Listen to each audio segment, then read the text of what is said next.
শেখ হাসিনার শাসনামলে কোনো সরকার ছিল না, ছিল একটি দস্যু পরিবারের শাসন।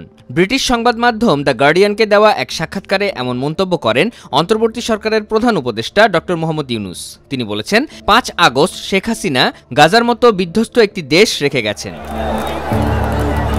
২০২৪-এর ৫ আগস্ট ছাত্র জনতার ব্যাপক বিক্ষোভের মুখে আওয়ামী লীগ সরকারের পতন হয়। শেখ হাসিনা প্রতিবেশী দেশ ভারতে চলে যান। বর্তমানে তিনি সেখানে অবস্থান করছেন। শেখ হাসিনার ক্ষমতাচ্যুতির পর গঠিত হয় অন্তর্বর্তী সরকার, যার প্রধান উপদেষ্টা হিসেবে দায়িত্ব পান ডক্টর ইউনূস।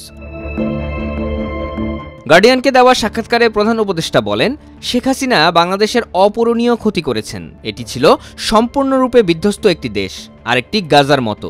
তবে এতে কোনো ভবন ধ্বংস হয়নি, ধ্বংস হয়েছে প্রতিষ্ঠান, নীতি, নৈতিকতা, মানুষ, আন্তর্জাতিক সম্পর্ক।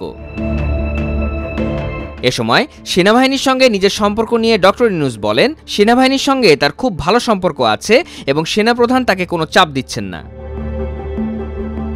শেখ হাসিনার শাসনামল সম্পর্কে প্রধান উপদেষ্টা বলেন, হাসিনার শাসনামলে কোনো সরকার ছিল না, ছিল একটি দস্যু পরিবারের শাসন। সরকার প্রধানের যে কোনো আদেশই তখন পালিত হতো। কেউ সমস্যা তৈরি করছে, আমরা তাদের উধাও করে দেব। নির্বাচন করতে চান, আমরা নিশ্চিত করব যে আপনি যেন সব আসনে জয়ী হন। আপনি টাকা চান, এই ধরেন ব্যাংক থেকে $1 মিলিয়ন ঋণ, যা আপনাকে কখনোই ফেরত দিতে হবে না।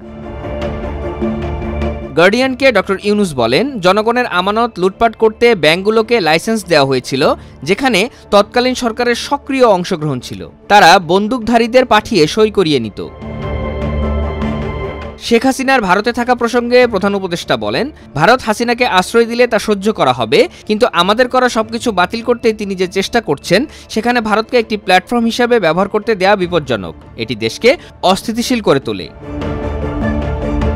নির্বাচন নিয়ে গার্ডিয়ানকে ডক্টর ইউনূস বলেন, চলতি বছর ডিসেম্বর থেকে আগামী বছর মার্চের মধ্যে যে কোনো সময় নির্বাচন অনুষ্ঠিত হতে পারে।